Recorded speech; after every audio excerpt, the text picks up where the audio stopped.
On fait place à présent à la rubrique Voile sur le monde. Ce matin, je suis avec Raoul Steve Gounouko. Bonjour. Bonjour Epiphane Chabi. On s'intéresse à l'attaque terroriste au centre-nord du Burkina Faso qui a fait plus de 100 morts. Que savoir déjà de cette attaque? Oui, il faut dire que la commune de Barça-Logo, située dans la région du centre-nord, à 45 km au nord de la ville de Kaya, a été la cible d'une attaque par des groupes armés terroristes ce samedi 24 août. Parmi les victimes, on retrouve des civils, des soldats et des volontaires pour la défense de la patrie. Plusieurs militaires sont également portés disparus. Le bilan humain est très lourd. Entre 100 et 200 personnes ont été tuées au cours de cette attaque selon plusieurs sources sécuritaires. Les assaillants ont aussi emporté des équipements militaires, dont une ambulance.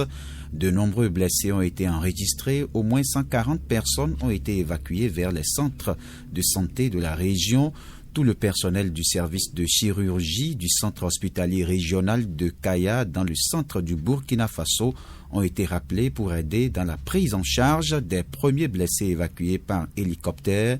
L'attaque a eu lieu au moment où les populations répondaient à l'ordre des responsables militaires de la commune de Barça-Logo, celui de creuser des tranchées pour empêcher la progression des groupes terroristes. Selon une source locale, c'est pendant les travaux que les terroristes ont ouvert le feu dans tous les sens, semant la panique dans toute la commune. Selon la même source, les populations avaient au préalable refusé de participer à ces travaux par peur de représailles des groupes armés dans une province qui enregistre fréquemment la présence des terroristes. Alors Raoul, visiblement, les autorités du Burkina Faso peinent à apporter une réponse à la situation sécuritaire. Oui, on peut le dire. Depuis 2015, le Burkina Faso, vous le savez, est pris dans une spirale de violences attribuées aux terroristes liés à Al-Qaïda et à l'organisation État islamique, lesquels multiplient les attaques meurtrières qui ont déjà fait des milliers de morts civils et militaires et plus de 2 millions de déplacés internes et même à l'externe, selon les chiffres communiqués par les organisations non gouvernementales arrivées au pouvoir le 2 octobre 2022 par un coup d'État, le deuxième en près de 9 mois. Le capitaine Ibrahim Traoré reprochait à son prédécesseur, le lieutenant-colonel Paul-Henri Sandaogo d'Amiba, de s'être détourné des promesses faites au peuple burkinabé et d'avoir été incapable d'obtenir des résultats concrets dans le domaine de la sécurité. Il avait surtout insisté sur sa détermination, lui, à combattre les terroristes. Visiblement, cette promesse tarde à se concrétiser.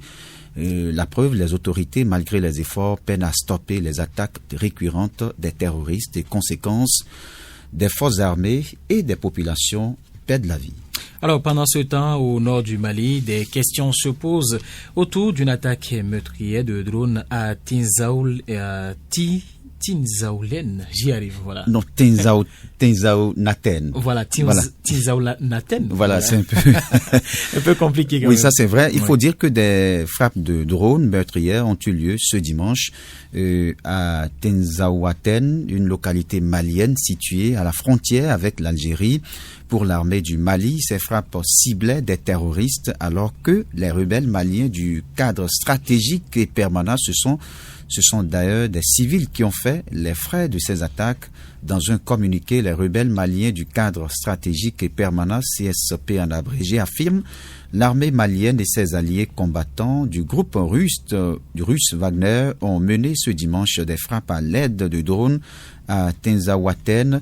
Ces appareils ont ciblé dans un premier temps une pharmacie, puis des populations locales sans armes. Il y aurait 21 morts tués, dont 11 enfants, précise le même communiqué. Des images déchirantes comme celles des victimes civiles font le tour des réseaux sociaux.